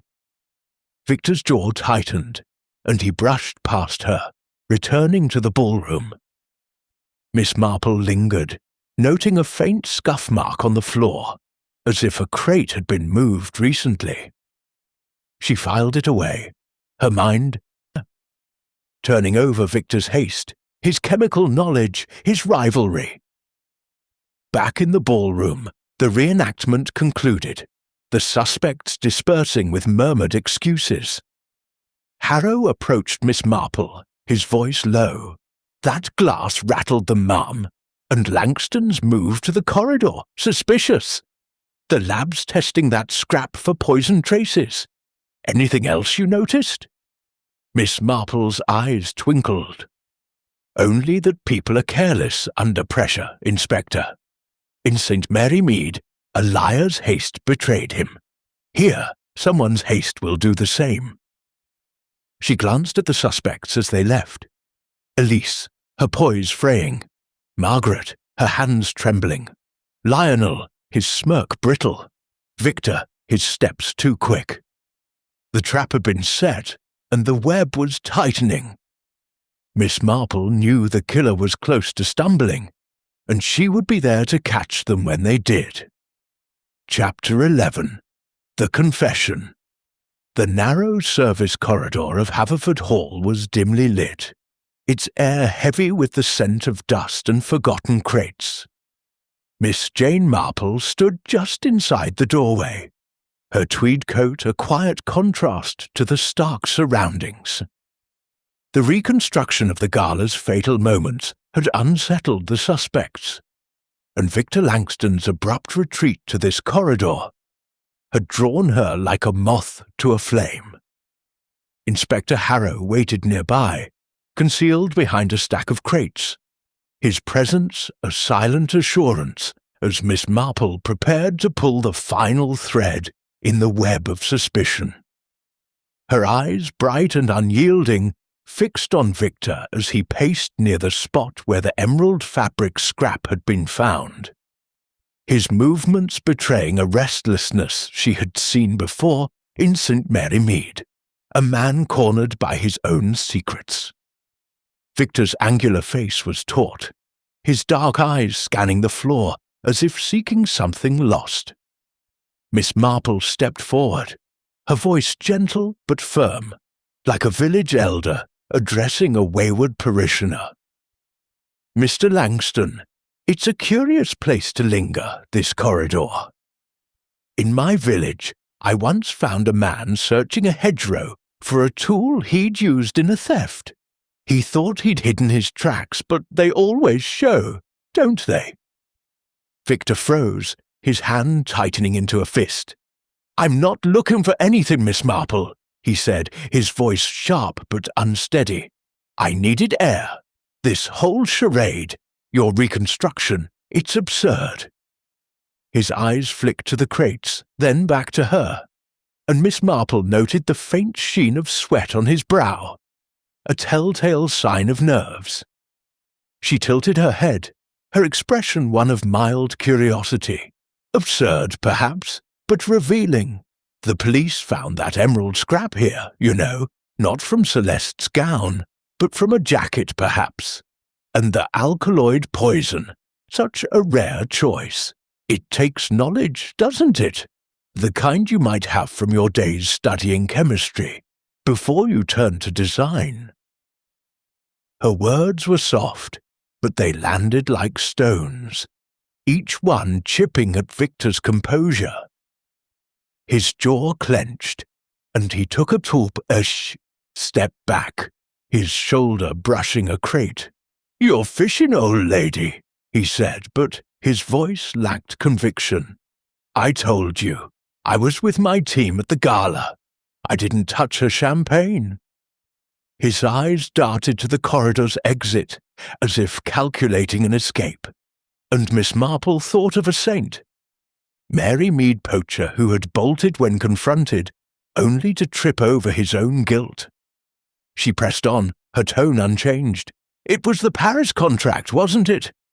Celeste's triumph, built on your ideas. In St. Mary Mead, a baker once ruined a rival's batch to secure a market stall. You knew her success would eclipse yours, didn't you? That sketch in your studio, so like hers, you couldn't let her take everything." Victor's face darkened, and he stopped pacing, his hands clenching and unclenching. "She stole from me," he spat, his voice low but venomous. "That contract was mine by right. My designs, my vision, she twisted them, paraded them as her own. I confronted her, but she laughed. His voice rose, and Miss Marple saw the raw wound of his pride, festering into something darker. "And so you acted," she said, her voice steady. "The alkaloid. You knew how to get it, how to use it." A quick slip into her champagne during the gala's chaos, then the glass hidden here, in this corridor. "But you tore your jacket, didn't you? That emerald scrap, it wasn't Celeste's, it was yours." She paused, letting the words settle, watching his face for the crack she knew would come. Victor's eyes widened, and his hand moved instinctively to his sleeve, as if checking for a tear. "You're mad," he said, but his voice trembled, and Miss Marple saw the panic in his eyes, like a village boy caught with stolen apples. "You can't prove any of this." Inspector Harrow stepped from behind the crates, his notebook open, his expression grim. "We might, Mr. Langston," he said. "That scrap's being tested for poison traces, and we've got your old chemistry records. You had access to alkaloids, rare ones. And witnesses saw you near the service table, not just with your team." His voice was matter-of-fact, but it carried the weight of evidence mounting. Victor's composure shattered, his shoulders sagging as if a great weight had settled on them. "It wasn't meant to go this far," he muttered, his voice barely audible. "I just wanted to stop her, to make her see she couldn't take everything. The poison, it was quick, clean. I slipped it in when no one was looking, took the glass to the corridor. I thought I'd covered it all." His eyes met Miss Marple's, and she saw not defiance, but a hollow despair, the kind she had seen in a St. Mary Mead gardener who had poisoned a rival's crops, only to regret the ruin he'd wrought. Harrow signalled a constable, who approached with handcuffs. "Victor Langston, you're under arrest for the murder of Celeste Dubois," he said, his voice formal. Victor offered no resistance. His head bowed as he was led away, the corridor echoing with the clink of metal. Miss Marple watched him go, her expression sombre. "Ambition is a cruel master," she murmured, thinking of the many in her village who had fallen to its lure. Back in the ballroom, Clara rushed to her aunt, her eyes wide. "Aunt Jane, you did it! How did you know it was him?" Miss Marple smiled, patting her niece's hand. "In St. Mary Mead, dear, I learned that the heart betrays itself in small ways. A glance, a torn scrap, a moment's haste. Victor's ambition burned too brightly, and it consumed him." Harrow approached, his moustache twitching with reluctant admiration. "You've a knack, Miss Marple. That scrap matched a jacket in Langston's studio. Traces of the alkaloid on it, too." He's confessed to hiding the glass here, thinking it'd never be found. He shook his head. We'd have got there eventually, but you made it quicker. Miss Marple's eyes twinkled. The police do splendid work, Inspector. I only notice what people leave behind. In my village, it's often enough. She gathered her shawl, her mind already turning to the quiet of St. Mary Mead, where such dramas played out on a smaller stage, but with no less human cost. The confession had unravelled the web, but the truth, as always, lay in the threads she had patiently followed. Chapter 12. The Quiet Reflection. The train to St. Mary Mead rattled gently through the countryside, its rhythm a soothing counterpoint to the tumult of the past week. Miss Jane Marple sat by the window, her knitting bag nestled in her lap, her needles clicking softly as she worked on a pale blue shawl. The fields outside were dappled with autumn light, and the familiar sights of hedgerows and village spires brought a sense of calm after the glittering chaos of London. Clara, who had accompanied her aunt to the station, had been reluctant to let her go, her eyes still bright with the thrill of the solved mystery. "Aunt Jane, you must come back soon," she had said, hugging her tightly. "You're wasted in that village." Miss Marple had smiled, patting her niece's cheek. "St. Mary Mead has its own excitements, dear, and a bit of quiet does an old lady good." Now, as the train carried her home, she let her mind wander over the events of the Haverford Fashion Gala, the threads of suspicion that had woven into a pattern of betrayal and ambition. Victor Langston's confession in the dim corridor had closed the case, but the human cost lingered, as it always did. In her village, Miss Marple had seen such dramas play out in simpler settings. A poisoned jar of preserves at a church fete, a stolen letter that sparked a feud. But the motives were no different. Envy, pride, desperation. These were the currents that ran through every heart, whether clad in tweed or silk. Victor's ambition had been his undoing, his theft of Celeste's moment fueled by a stolen sketch and a lost contract. The emerald scrap from his jacket, the alkaloid he had procured with his old chemistry knowledge, the hidden champagne glass, all had pointed to him, once Miss Marple had tugged the right thread. She thought of the other suspects, each caught in their own struggles.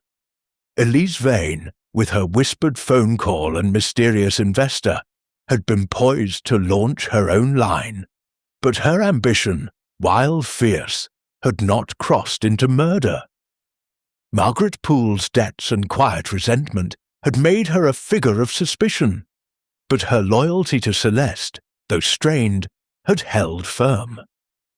Lionel Vance's venomous review and the threatening note in his pocket had hinted at malice, but his role was that of a provocateur, not a killer.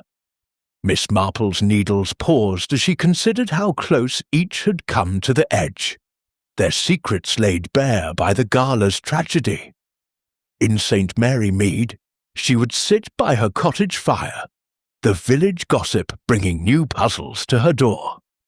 A missing brooch, a whispered scandal, these were small compared to murder. But they revealed the same truths about human nature. She recalled a conversation with her vicar who had once said, "Sin is the same, Jane, in a palace or a cottage." So it was with Celeste's death, a glittering stage for an all-too-common crime.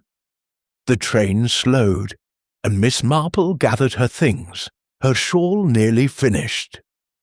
As she stepped onto the platform, the familiar scent of damp leaves and coal smoke greeted her, a balm after London's intensity. She walked the short distance to her cottage, where her maid, Cherry, had left a fire burning and a kettle ready. Settling into her armchair, Miss Marple resumed her knitting, her eyes drifting to the window, where the village lay quiet under a gathering dusk. Clara would write soon, no doubt, with tales of London's fashion world recovering from the scandal. Victor Langston faced trial, his ambition reduced to a cautionary tale. The Paris contract would go to another, and Celeste's designs would fade into memory, their brilliance dimmed by her loss. Miss Marple's needles clicked, a steady rhythm as she reflected. "It's all human nature, dear," she murmured to herself, as if Clara were there. "In a village or a gala, people weave their own traps." She reached for a newspaper, its headlines already hinting at new mysteries. A missing heiress, a strange theft in a nearby town. Miss Marple's eyes brightened, her mind already turning to the next puzzle. In St. Mary Mead, as in London, the truth always left traces, and she would be there to find them, one quiet stitch at a time.